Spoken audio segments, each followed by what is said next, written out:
A quiet suburban street. Karen seethed with rage as she marched up to her neighbor's mailbox. With a sudden jerk, she ripped it clean off its post. But as Karen turned to walk away, she froze. The unmistakable click of a gun echoed behind her. "I wouldn't move a muscle if I were you, Karen." James had always prided himself on being a good neighbor. He kept his lawn pristine, shoveled snow for the elderly, and even brought in his neighbor's trash cans every week. But when he stepped outside one morning to find his mailbox lying shattered on the ground, a surge of anger coursed through him. "Karen," he shouted, storming across the street towards his neighbor's house. The curtain in her front window twitched, and moments later, the door swung open. "What do you want, James?" Karen snapped, glaring at him. "What did you do to my mailbox?" James demanded, his fists clenched at his sides. Karen let out a harsh laugh. "Your precious mailbox. It was an eyesore. I was doing you a favor." James stared at her in disbelief. "A favor? Do you have any idea how much trouble you could be in for vandalizing federal property?" "Federal property?" Karen scoffed. "It's just a dumb mailbox." "What are you going to do? Call the cops?" "As a matter of fact, yes," James said, pulling out his phone. "You're going to pay for a new one, and you're going to learn that you can't just go around destroying other people's property." Karen's face paled as James dialed the number. Wait, wait," she said frantically. "Can't we just talk about this?" James paused, raising an eyebrow. "Talk? You destroyed my mailbox, and you think we can just talk about it?" "I'm sorry. Okay," Karen said, her voice trembling. "I was having a bad day, and I don't know what came over me. Please, don't call the police." James hesitated, his finger hovering over the call button. He knew he should follow through, but a part of him couldn't help but feel a twinge of pity for his neighbor.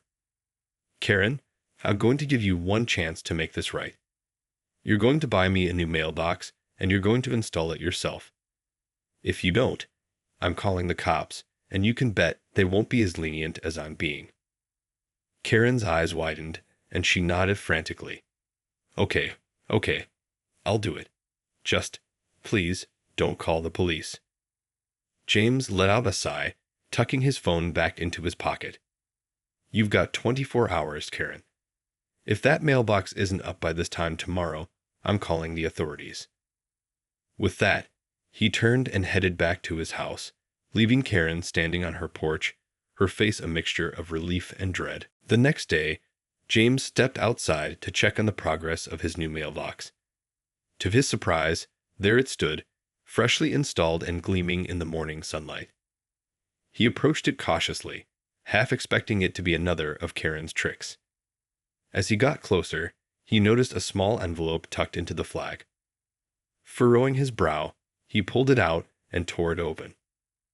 "Dear James," the letter read, "I know I don't deserve your forgiveness, but I hope this makes up for what I've done. I've learned my lesson, and I promised it won't happen again. Karen." James stared at the letter, unsure of what to make of it. Part of him wanted to march over to Karen's house and demand an explanation, but another part of him was simply relieved that the situation had been resolved without further incident. Shaking his head, he tucked the letter into his pocket and turned his attention to the mailbox. It was sturdier than the previous one, and he had to admit, Karen had done a decent job installing it. Just as he was about to head back inside, movement from the corner of his eye caught his attention. He turned to see Karen peeking out from behind her curtains, her gaze fixed on him. When their eyes met, she quickly ducked back out of sight. James couldn't help but chuckle to himself. Perhaps Karen wasn't as much of a lost cause as he had thought. With a newfound sense of hope, he made his way back into the house, his mind already turning to ways he could reach out to his neighbor and perhaps mend the rift that had formed between them. Little did he know, however, that Karen's troubles were far from over. As she retreated from the window, she clutched a crumpled letter in her trembling hands, the contents of which would soon unleash a chain of events that would leave both her and James reeling. Karen paced back and forth in her living room, the crumpled letter clutched tightly in her hand. Her heart raced as she read and reread the words, each one filling her with dread. "Dear Ms. Karen Wilkins," the letter began, "it has come to our attention that you recently vandalized a United States Postal Service mailbox, a federal offense punishable by fines and imprisonment." Karen's stomach dropped. She had been so sure that James would keep his promise and not call the authorities. Now, it seemed, her reckless actions had caught up with her. The letter continued, outlining the potential consequences she faced, including a fine of up to $250,000 and up to 3 years in prison. Karen felt bile rise in her throat as the gravity of the situation sank in. With trembling hands, she folded the letter and tucked it back into the envelope. She had to do something, but what? Calling the police and turning herself in was out of the question. Her criminal record would be ruined, and she would likely lose her job. Suddenly, a thought struck her. What if she could somehow get James to withdraw the complaint? After all, he had promised not to call the authorities if she fixed the mailbox. Surely, he would understand and be willing to help her avoid such severe punishment.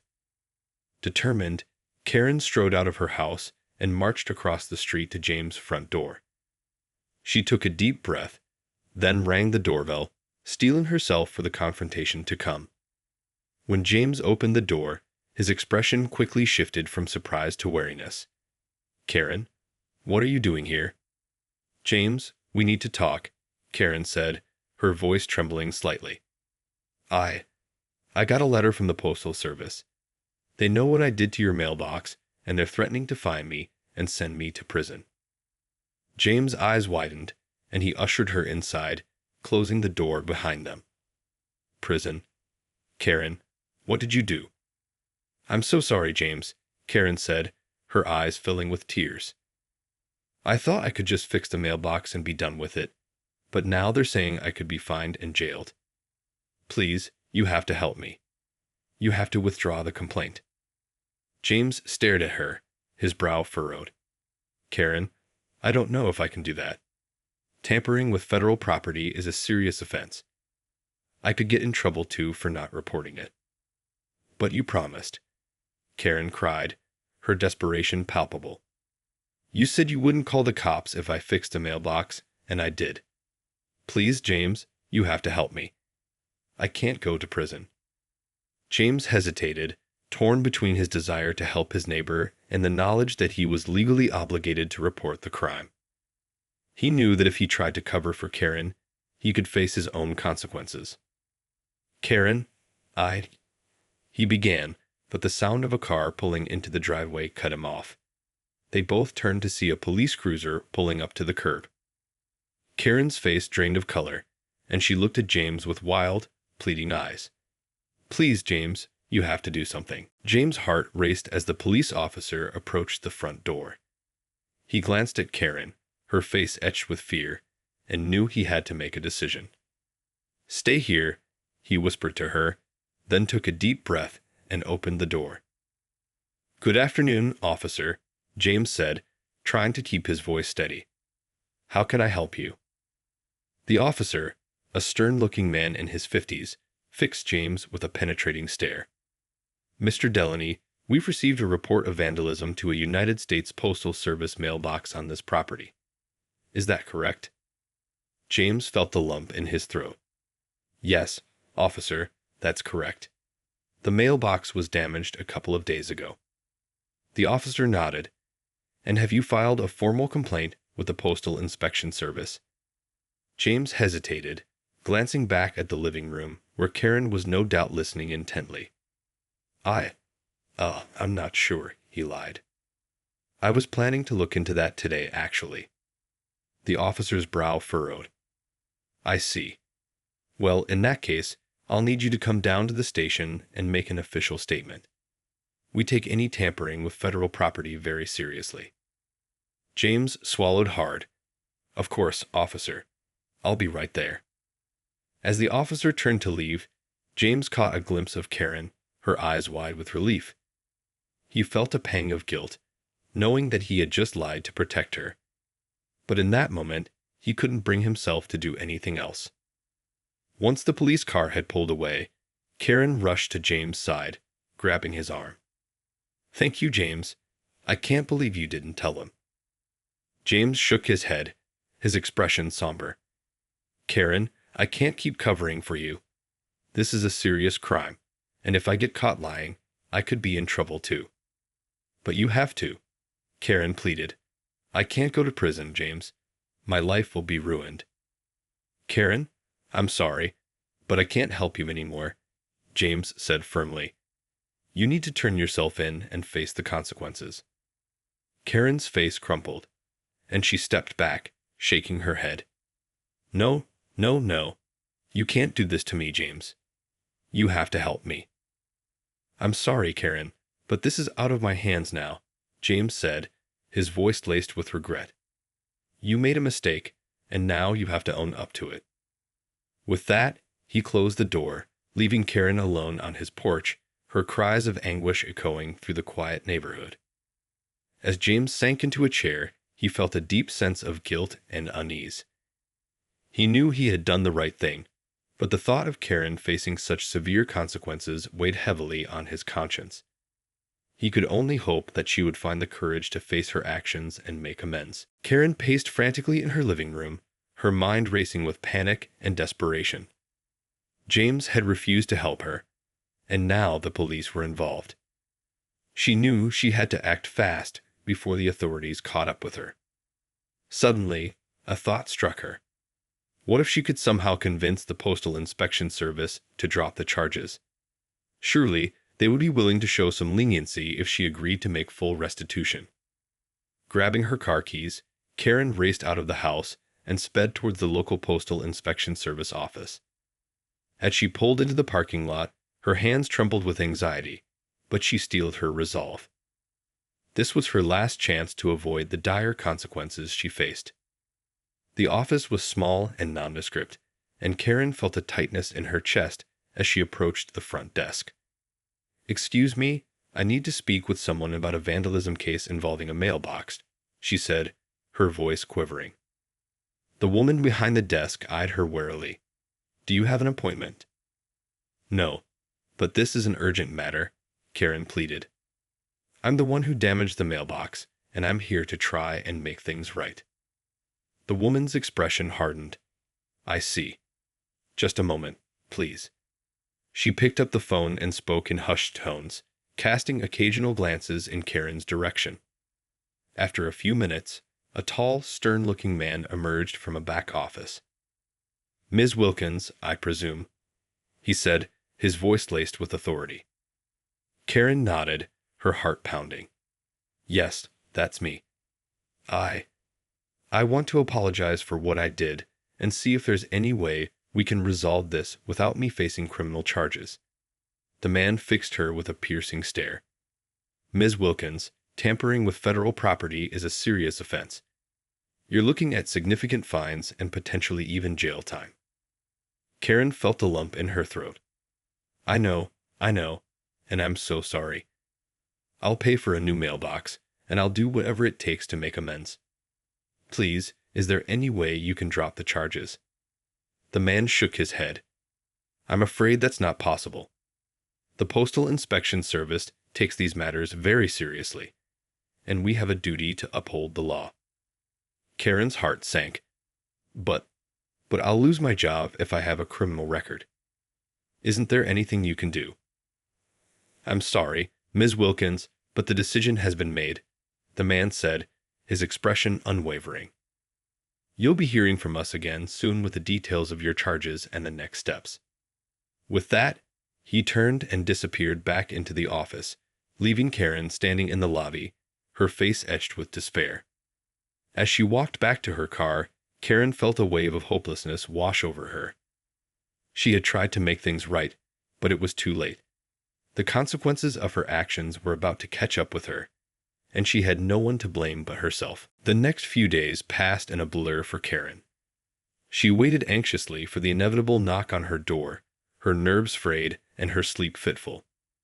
Every time the phone rang, She jumped, convinced it was the Postal Inspection Service calling to deliver the bad news. Finally, the dreaded day arrived.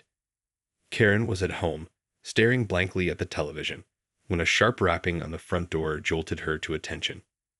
Steeling herself, she peered through the peephole and saw two uniformed officers standing on her porch. Her heart pounding, Karen slowly opened the door, her hands trembling. "Ms. Wilkins," one of the officers said, his expression stern. "We have a warrant for your arrest. You're being charged with vandalism of federal property and tampering with the mail." Karen felt her knees go weak as the officers stepped forward and placed handcuffs around her wrists. "No, please," she pleaded, her voice cracking with desperation. "There has to be some mistake. I'll pay for the mailbox, I swear." The officers remained unmoved. "You'll have a chance to make your case in court, ma'am," the other officer said, guiding Karen towards the waiting police car. As she was led away, Karen's mind raced. How had things spiraled so out of control? All she had wanted was to avoid the consequences of her impulsive actions, but now she was facing the full weight of the law. The ride to the police station felt like an eternity, and Karen's thoughts were a whirlwind of fear and regret. She knew she had made a terrible mistake, but she had never imagined it would lead to her being arrested and facing criminal charges. Once at the station, the officers processed Karen's arrest and informed her that she would be held until her arraignment the following day. As she sat in the holding cell, the gravity of her situation finally began to sink in. "What have I done?" she whispered to herself, burying her face in her hands as tears streamed down her cheeks. The consequences of her actions were now unavoidable, and she knew that her life would never be the same. As the hours ticked by, Karen's despair only deepened. She had lost everything: her job, her reputation, and now her freedom. All because of a moment of thoughtless anger directed at a simple mailbox.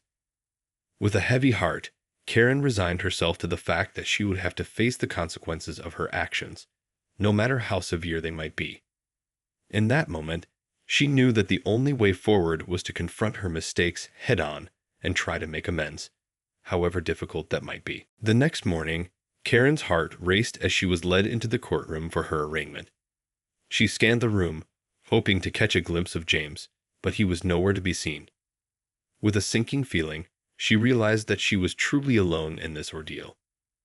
The judge, a stern-faced man in his 60s, called the case and read the charges against Karen. As he listed the potential fines and jail time she faced, Karen felt a cold chill run down her spine. When it was time for her to enter a plea, Karen took a deep breath and stepped forward. "Your Honor, I'd like to plead guilty," she said, her voice quivering. The judge raised an eyebrow, seemingly surprised by her admission. "Ms. Wilkins, are you sure you understand the gravity of the charges against you?" Karen nodded, her eyes downcast. "Yes, Your Honor. I take full responsibility for my actions. I just hope the court will be lenient with me." The judge considered her words for a moment, then turned to the Postal Inspection Service representatives seated in the gallery. "Does the government have a recommendation for sentencing?" The representative stood and cleared his throat. "Your Honor, the government is seeking the maximum fine of $250,000 and up to 3 years in federal prison for Ms. Wilkins' actions." Karen felt her heart sink. She had hoped that by pleading guilty, the court might show her some mercy, but it was clear that the Postal Service was determined to make an example of her. The judge nodded, then turned his attention back to Karen. "Ms. Wilkins, do you have anything you'd like to say before I hand down my sentence?" Karen took a deep breath, her eyes brimming with tears. "Your Honor, I know what I did was wrong, and I'm truly sorry. I never meant for things to escalate this far. I was having a bad day, and I let my anger get the better of me. But I take full responsibility for my actions, and I'm willing to do whatever it takes to make amends." The judge listened intently, his expression unreadable. After a long pause, he spoke. "Ms. Wilkins, I've reviewed the details of this case, and I must say, I'm troubled by the severity of the Postal Service's recommendation. While your actions were undoubtedly reckless and caused significant damage, I believe that a more lenient sentence would be appropriate, given the circumstances. Karen couldn't believe her ears. Was the judge actually going to show her mercy? Ms. Wilkins, I'm sentencing you to 6 months of probation and a $10,000 fine, to be paid in full within the next 6 months, the judge continued. If you comply with the terms of your probation and make the necessary restitution, this will not result in a permanent criminal record. As the judge's words sank in, Karen felt a wave of relief wash over her. She had been prepared for the worst, but somehow she had been granted a second chance.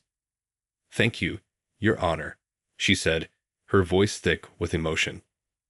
I won't let you down, I promise. With that, the judge adjourned the court, and Karen was escorted out, her spirit lighter than it had been in weeks. Now she had the opportunity to make things right, and she was determined to do so, no matter what it took. As Karen stepped out of the courthouse, she felt a renewed sense of purpose.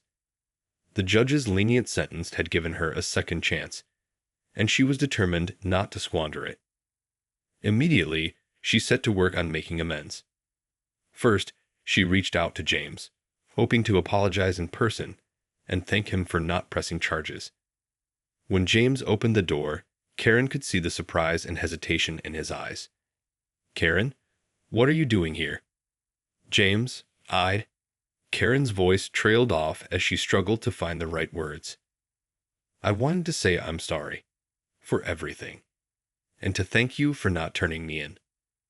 James crossed his arms, his expression guarded. Karen, I don't know what to say. I'm glad the judge went easy on you, but what you did was still a serious crime. I know, Karen said, her gaze downcast. And I promise I'm going to make it right. I'm going to pay the fine, and I'm going to do whatever it takes to rebuild your trust. James studied her for a moment, then let out a sigh. Karen, I appreciate you coming to apologize, but it's going to take a lot more than that to make this right. You have to prove to me, and to yourself, that you've truly learned from this experience. Karen nodded, her eyes filled with determination. I will, James. I swear. I'm going to turn my life around, and I'm going to make sure nothing like this ever happens again. With that, she turned and headed back to her car, her steps lighter and her resolve stronger than it had been in weeks. She knew the road ahead would not be easy, but she was ready to face the consequences of her actions head-on. In the days and weeks that followed, Karen threw herself into her community service, paid her fine in full, and even started volunteering at the local post office. Slowly but surely, she began to rebuild the trust she had lost, both with James and with the broader community. One day, as Karen was tending to her newly replanted mailbox, James approached her, a small smile on his face. Karen, I have to say, I'm impressed with the progress you've made, he said. It takes a lot of courage to own up to your mistakes like you have. Karen felt a surge of pride and relief. Thank you, James. I know it will take time to regain your trust, but I promise I'm committed to making things right. James nodded, his expression softening. I believe you, Karen. And you know, I think this whole experience has taught us both something important. Karen tilted her head, curious. What's that? That even when we make mistakes, there's always a chance to make amends, James said. And that sometimes a little understanding and compassion can go a long way. Karen felt a warmth spread through her chest, and she knew in that moment that she had truly turned a corner. The road ahead might not be easy, but with the support of her neighbor and the lessons she had learned, she was confident that she could build a brighter future.